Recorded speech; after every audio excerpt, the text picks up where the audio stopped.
I am Captain Dr. George Selvaraj, Senior Consultant in Orthopedics, GG Hospital, Trivandrum. ഇന്ന് ഞാൻ പറയാൻ ഉദ്ദേശിക്കുന്നത് മുട്ടുവേദനയെ പറ്റിയാണ്. വളരെയധികം പേർക്ക് ഉണ്ടാകുന്ന ഒരു സംഗതിയാണ് മുട്ടുവേദന.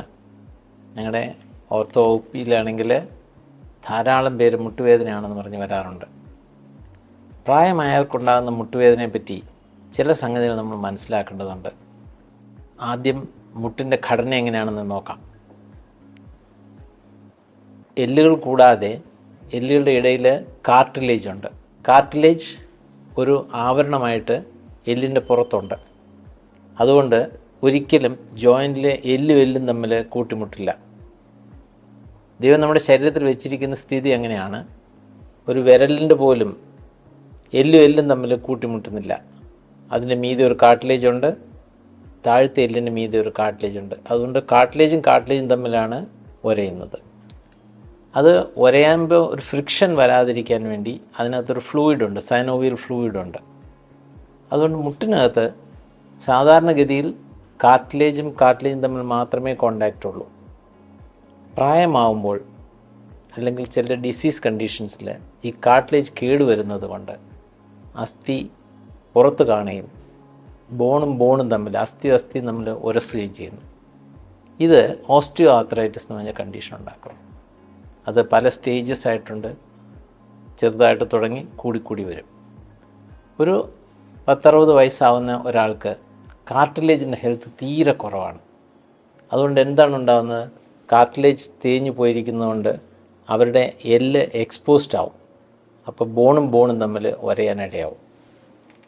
മുട്ടിൻ്റെ ഒരു പ്രത്യേകത, മുട്ടിനകത്ത് 2 അഡീഷണൽ കാർട്ടിലേജ് ഉണ്ട്. മെനിസ്കസ് എന്ന് പറയും. കാർട്ടിലേജ് ഒരു ഇലാസ്റ്റിക് ആയിട്ടുള്ള സംഗതിയാണ്. ഇതിന് ഒരു ഷോക്ക് അബ്സോർബറിൻ്റെ ഫങ്ഷൻ കൂടിയുണ്ട്. അപ്പോൾ നമ്മളൊരു 1 അടി 2 അടി ഹൈറ്റിൽ നിന്ന് എടുത്ത് ചാടിയാലും എല്ലും തമ്മിൽ സാധാരണഗതിയിൽ ഉരസുകയില്ല. പക്ഷേ പ്രായമായ ഒരാളുടെ ഈ കാർട്ടിലേജും തേയ്മാനം സംഭവിച്ച് അത് ഇഫക്റ്റീവായിട്ട് ഇതിന് രണ്ടിനെ സെപ്പറേറ്റ് ചെയ്ത് വെക്കാതെ വരും. അപ്പോൾ അസ്ഥിയും തമ്മിൽ കൂട്ടിമുട്ടുകയോ ഉരസുകയോ ചെയ്യുമ്പോൾ വേദന ഉണ്ടാവാൻ സാധ്യതയുണ്ട്. വയസ്സായ ആളുകൾക്ക് വളരെ പെട്ടെന്നാണ് തേയ്മാനം സംഭവിക്കുന്നത്. റുമറ്റോയ്ഡ് ആർത്രൈറ്റിസ് പോലെ ഉള്ള സംഗതികളുള്ളവർക്ക് ഈ തേയ്മാനം വളരെ പെട്ടെന്ന് സംഭവിക്കുന്നു. ഈ തരുണത്തിൽ ഞാൻ ഓർക്കുന്നത്, മലയാളത്തിൽ വാദമെന്ന് പറയുന്നതുകൊണ്ട് എല്ലാവരും വരുമ്പോൾ ചോദിക്കും ഇത് വാദത്തിൻ്റെ അസുഖമാണെന്ന്. ഈ വാദം തന്നെ 100 ടൈപ്പോളം ഉണ്ട്. ഏത് ടൈപ്പ് വാദമാണെന്നനുസരിച്ചിരിക്കും കാർട്ടിലേജിനെ എത്രമാത്രം എഫക്റ്റ് ചെയ്യുന്നു, ഏത് മരുന്നുകൾ ഉപയോഗിക്കണം എന്നുള്ളതും. അതിനാണ് ചില ടെസ്റ്റുകൾ ചെയ്യുന്നത്. ഈ തരത്തിലുള്ള അസുഖമുള്ളവർക്ക് നമ്മൾ പലതരത്തിലുള്ള മരുന്നുകൾ ഉപയോഗിക്കാറുണ്ട്. ഓരോ തരം അസുഖത്തിനും ഓരോ തരത്തിലുള്ള മരുന്നുകളാണ് ഉപയോഗിക്കേണ്ടത്. ഇതുകൂടാതെ വേദനയ്ക്കും നീർക്കെട്ടിനൊക്കെ മരുന്നുകൾ ഉപയോഗിക്കാറുണ്ട്. മറ്റൊരു സംഗതി പലർക്കും അറിയില്ലാത്തത്, ഈ കാർട്ടിലേജിന് തേയ്മാനം തുടങ്ങുന്ന സമയത്ത് ഈ കാർട്ടിലേജിൻ്റെ ശക്തി കൂട്ടുന്നതിന് ഒരു ടോണിക് പോലെയാണ് ഗ്ലൂക്കോസമിൻ, കോൺഡ്രോയിറ്റിൻ തുടങ്ങിയ മരുന്നുകൾ ഉപയോഗിക്കുന്നത്. ഇതുകൂടാതെ സ്റ്റെം സെൽസ്, അതായത് ഗ്രോത്ത് ഹെൽപ്പ് ചെയ്യുന്നതായ സെൽസ്, അതിന് വേണ്ടിയിട്ട് നമ്മുടെ തന്നെ ബ്ലഡ് എടുത്ത് അല്ലെങ്കിൽ നമ്മുടെ ബോൺ മാരോ എടുത്ത് അല്ലെങ്കിൽ നമ്മുടെ ഫാറ്റ് സെൽസിൽ നിന്നുള്ള ഗ്രോത്ത് സെൽസ്, സ്റ്റെം സെൽസ് ഉപയോഗിക്കാറുണ്ട്. കാർട്ടിലേജിനെ ഗ്രോത്തിന് സഹായിക്കുന്ന വിധത്തിൽ. അതൊരു ഹീലിംഗ് പ്രോസസ്സിന് വേണ്ടിയിട്ടാണ് ഉപയോഗിക്കുന്നത്. PRP നിങ്ങൾ കേട്ട് കാണും, പ്ലേറ്റ്ലെറ്റ് റിച്ച് പ്ലാസ്മ. നമ്മൾ ബ്ലഡ് എടുത്ത് അതിൽ നിന്ന് സെപ്പറേറ്റ് ചെയ്തെടുക്കുന്നതാണ്. അല്ലെങ്കിൽ ബോൺ മാരോ എടുത്ത് അതിൽ നിന്ന് BMAC എന്ന് പറയും, ബോൺ മാരോയിൽ നിന്ന് സെപ്പറേറ്റ് ചെയ്തെടുക്കുന്നതുണ്ട്. അല്ലെങ്കിൽ ഫാറ്റ് സെൽസിൽ നിന്ന് എടുക്കും. എന്നിട്ട് ഗ്രോത്ത് ഹെൽപ്പ് ചെയ്യുന്ന വിധത്തിലുള്ള ഗ്രോത്ത് സെൽസ് പ്രൊമോട്ട് ചെയ്യുന്ന വിധത്തിലുള്ള സ്റ്റെം സെൽസിനെ അതിൽ നിന്ന് സെപ്പറേറ്റ് ചെയ്തെടുത്ത് അത് മുട്ടിനകത്ത് ഇഞ്ചെക്റ്റ് ചെയ്യും. അതുപോലെ തന്നെ ലൂബ്രിക്കേഷന് ഹെൽപ്പ് ചെയ്യുന്ന ചില മരുന്നുകളും ഇഞ്ചക്ഷനായിട്ട് കൊടുക്കാറുണ്ട്. ഇത് എല്ലാം ഉണ്ടെങ്കിലും വളരെ സുപ്രധാനമായ സംഗതി ബോൺ, മസിൽ, ലിഗമെൻറ്റ്സ്, ഇതിൻ്റെ എല്ലാം ഹെൽത്തും വളരെ ഇമ്പോർട്ടൻ്റാണ്. വയസ്സാകുന്നതനുസരിച്ച് എല്ലിന് തേയ്മാനം ഉണ്ടാവും. തേയ്മാനം എന്ന് ഉദ്ദേശിക്കുന്നത് ഇത് ക്ഷീണം സംഭവിക്കുന്നു. എങ്ങനെയാണോ കടപ്പുറത്ത് നമ്മൾ മണലിൻ്റെ പുറത്ത് നിൽക്കുമ്പോൾ ഒരു തിരമാല വന്നിട്ട് പോകുമ്പോൾ മണൽ കുറച്ചങ്ങ് ഒലിച്ചു പോകുന്നത് എങ്ങനെയാണോ, അല്ലെങ്കിൽ ഒരു വഴിവെക്കിൽ നമ്മൾ കാണുന്ന ഒരു മരം കുറേ നാൾ കൊണ്ട് അകം പൊള്ളയായിട്ട് ബലം കുറഞ്ഞു പോകുന്നു, അതുപോലെ അസ്ഥിയുടെ ബലം കുറയുന്നതിനാണ് ഓസ്റ്റിയോപോറോസിസ് എന്ന് പറയുന്നത്. സ്ത്രീകൾക്കാണെങ്കിൽ ആർത്തവവിരാമത്തിൽ ഹോർമോണിൻ്റെ ചേഞ്ച് കൊണ്ട് വളരെ പെട്ടെന്നാണ് ബോണിൻ്റെ ശക്തി കുറയുന്നത്. ഇതിന് ഓസ്റ്റിയോപോറോസിസ് എന്ന് പറയും. പക്ഷേ ഇതിനെ പ്രിവെൻറ്റ് ചെയ്യാനായിട്ട് നമ്മുടെ വൈറ്റമിൻ ഡി ലെവല്, കാൽഷ്യത്തിൻ്റെ ലെവല്, മറ്റു മിനറൽസിൻ്റെ, പ്രോട്ടീൻ്റെ അഭാവം, ഇതെല്ലാം ഒന്ന് കറക്റ്റ് ചെയ്ത് പോകാമെന്നുണ്ടെങ്കിൽ വളരെയധികം നമുക്ക് ബോണിനെ സംരക്ഷിക്കാൻ പറ്റും. ഈ ഓസ്റ്റിയോപോറോസിസ് നമുക്ക് പ്രിവെൻറ്റ് ചെയ്യാൻ പറ്റും. മറ്റൊരു സംഗതി, പ്രായമാകുമ്പോൾ ആളുകൾ വെറുതെ ഇരിക്കും, റിട്ടയർ ചെയ്തു, ഇനി പ്രത്യേകിച്ച് പണിയൊന്നുമില്ല, അങ്ങനെ ഒരു സംഗതി വരരുത്. അതുപോലെ പ്രായമാകുമ്പോൾ അല്ലെങ്കിൽ അസുഖം എന്തെങ്കിലും ബാധിക്കുമ്പോഴത്തേക്കും ഇനി റെസ്റ്റ് എടുക്കാനാണ് ഡോക്ടർ പറഞ്ഞിരിക്കുന്നത്, ഇനി പിന്നെയും ഞാൻ പുറത്ത് പോയി വീഴേണ്ട കാര്യമില്ലല്ലോ, ആ ആറ്റിറ്റ്യൂഡ് ശരിയല്ല. നമ്മൾ എക്സസൈസ് ചെയ്തുകൊണ്ടിരുന്നാൽ ആക്ടിവിറ്റി ഉണ്ടെങ്കിൽ മാത്രമേ മസിലിന് ശക്തി ഉണ്ടാവുകയുള്ളൂ. അതുപോലെ വെയ്റ്റ് ബെയറിങ് എക്സസൈസ് ഉണ്ടെങ്കിൽ എല്ലിൻ്റെ ശക്തിയും നിലനിൽക്കുകയുള്ളൂ.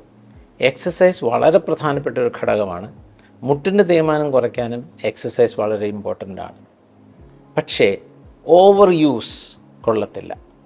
അതായത് നമ്മൾ ചെയ്യേണ്ട ജോലികളെ ചെയ്യാവുള്ളൂ, നമ്മൾ ചെയ്യേണ്ട എക്സസൈസേ ചെയ്യാവുള്ളൂ. നമ്മുടെ പ്രായത്തിനനുസരിച്ച് വിദഗ്ധമായവരുടെ സേവനത്തോടു കൂടി നമുക്ക് എന്തെല്ലാം എക്സസൈസ് ചെയ്യാം, എങ്ങനെ നമുക്ക് അധികം തേയ്മാനം സംഭവിക്കാതെ നമുക്ക് മസിലിനെ എങ്ങനെ സ്ട്രെങ്ത് കൂട്ടാം എന്നുള്ളത് നോക്കേണ്ടതുണ്ട്.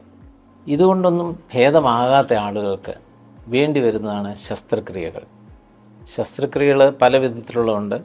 മെയിനായിട്ട് key hole surgery, arthroscopic surgery. അതിൽ ഒരു ചെറിയ ഒരു സ്റ്റിച്ച് ഇടേണ്ട അത്രയും ഒരു ഓപ്പണിംഗ് ഉണ്ടാക്കി, 1-2 ഓപ്പണിംഗ് ഉണ്ടാക്കി, അതിൽ കൂടി ഒരു ടെലസ്കോപ്പ് അകത്തിട്ട് ആ വീഡിയോ ദൃശ്യങ്ങൾ നമ്മൾ ക്യാമറയിൽ കൂടി വലിയ സ്ക്രീനിൽ കണ്ട് ഓപ്പറേറ്റ് ചെയ്യുന്നതിനാണ് ആർത്രോസ്കോപ്പിക് സർജറി അല്ലെങ്കിൽ കീ ഹോൾ സർജറി എന്ന് പറയുന്നത്. അതുകൊണ്ട് നമുക്ക് കുറേ സംഗതികൾ കറക്റ്റ് ചെയ്യാൻ പറ്റും, കുറേ ന്യൂനതകൾ മാറ്റാൻ പറ്റും. പിന്നെയുള്ളത് നീ റീപ്ലേസ്മെൻറ്റ് സർജറി. വളരെയധികം തെറ്റിദ്ധാരണകളുള്ളൊരു സംഗതിയാണിത്. മുട്ട് മാറ്റി വയ്ക്കുക എന്ന് പറഞ്ഞാൽ മുട്ട് മുഴുവൻ കട്ട് ചെയ്ത് ദൂരെ കളഞ്ഞിട്ട് പകരം ഒരു മുട്ടെടുത്ത് വയ്ക്കുകയാണെന്നാണ് പലരും ധരിച്ചു വെച്ചിരിക്കുന്നത്. ശരിക്കുള്ള സംഗതി, ആ കേടായ സർഫസ് കാർട്ടിലേജ്, അതിൻ്റെ കൂടെ അല്പം ബോണും കൂടെ അറ്റത്തെ മാത്രം കട്ട് ചെയ്ത് കളഞ്ഞിട്ട് പകരം ഒരു മെറ്റലിൻ്റെ ക്യാപ്പ് ഇടുന്നതാണ് ഈ ടോട്ടൽ നീ റീപ്ലേസ്മെൻറ്റിൽ ചെയ്യുന്നത്. താഴെയും അതുപോലൊരു മെറ്റലിൻ്റെ ഇതിട്ടിട്ട് അതിനിടയ്ക്ക് ഒരു കാർട്ടിലേജിന് പകരമുള്ള ഒരു ഹൈ ഡെൻസിറ്റി പോളിപ്രോപ്പിലിൻ ഒരു സാധനം ഇടുന്നതാണ് ഈ നീ റീപ്ലേസ്മെൻറ്റിന് ചെയ്യുന്നത്. അതിൻ്റെ ആ സർഫസ് മാത്രമാണ് കട്ട് ചെയ്ത് കളയുന്നത്. അതിന് പകരം ഇത് വെച്ച് കഴിയുമ്പോൾ മൂവ്മെൻറ്റ്സ് വളരെ ഫ്രീ ആവുകയും ചെയ്യും. മുട്ടുവേദന വരുമ്പോൾ സമയത്തിന് അതിന് ചികിത്സ തേടുന്നത് വളരെ അത്യന്താപേക്ഷിതമാണ്. ഏറ്റവും സുപ്രധാനമായ സംഗതി, മുട്ടിന് തേയ്മാനം സംഭവിക്കാതിരിക്കാനും മുട്ട് ഹെൽത്തി ആയിരിക്കാനും നമ്മൾ ഭക്ഷണം ക്രമീകരിക്കുകയും എക്സസൈസ് വേണ്ട പോലെ ചെയ്യുകയും ആക്റ്റീവായിരിക്കുകയും ചെയ്യുകയാണ് വേണ്ടത്. അഥവാ ഏതെങ്കിലും വിധത്തിൽ വേദന തുടങ്ങിയാൽ ഉടനെ തന്നെ നമ്മൾ വിദഗ്ധ ചികിത്സ തേടേണ്ടതാണ്. അതുകൊണ്ട് ഇന്നുണ്ടാകുന്ന ഒത്തിരി ഡാമേജുകൾ നമുക്ക് പ്രിവെൻറ്റ് ചെയ്യാൻ സാധിക്കും. ഒരു ചെറിയ ഉദാഹരണത്തോട് പറയാം. ഒരു വണ്ടി നല്ല കണ്ടീഷനായിരിക്കുമ്പോൾ ആ വണ്ടിക്ക് ടയർ കേടായെന്നിരിക്കട്ടെ, ടയർ മാറ്റിയിട്ടാൽ വണ്ടി നല്ലവണ്ണം ഓടും, വണ്ടിക്ക് മറ്റ് കേടുപാടുകൾ വരാതിരിക്കുകയും ചെയ്യും. വണ്ടി കേടായി സ്റ്റാർട്ടാവുന്ന പോലും ഇല്ല, ബാറ്ററി എല്ലാം വീക്കായി, എല്ലാ വിധത്തിലും പ്രോബ്ലം ആയി കഴിഞ്ഞിട്ട് നിങ്ങൾ 4 പുതിയ ടയർ മേടിച്ചിട്ടാൽ അതുകൊണ്ട് ഒരു പ്രയോജനമില്ല. വണ്ടി നല്ല ടയർ കിട്ടിയ വണ്ടി ഓടത്തില്ല. ഇതാണ് പലർക്കും സംഭവിക്കുന്നത്. പലവിധ ചികിത്സകൾ തേടി സ്വന്തം ചികിത്സയും അയൽക്കാർ പറയുന്നതും മറ്റുള്ളവർ കേട്ടതും പല വിധത്തിലുള്ള ചികിത്സ തേടി സമയം കളഞ്ഞിട്ട് മസിലിൻ്റെ ശക്തി പോയി, എല്ലിൻ്റെ ശക്തിയും പോയി കഴിഞ്ഞ് മറ്റ് അസുഖങ്ങളും ബാധിച്ചു കഴിയുമ്പോൾ നീ റീപ്ലേസ്മെൻറ്റ് പോലത്തെ സർജറി ചെയ്തുകൊണ്ട് വലിയ പ്രയോജനം ഉണ്ടാകത്തില്ല. അത് സമയത്ത് വേണ്ടത് ചെയ്യുകയാണ് വേണ്ടത്. Thank you.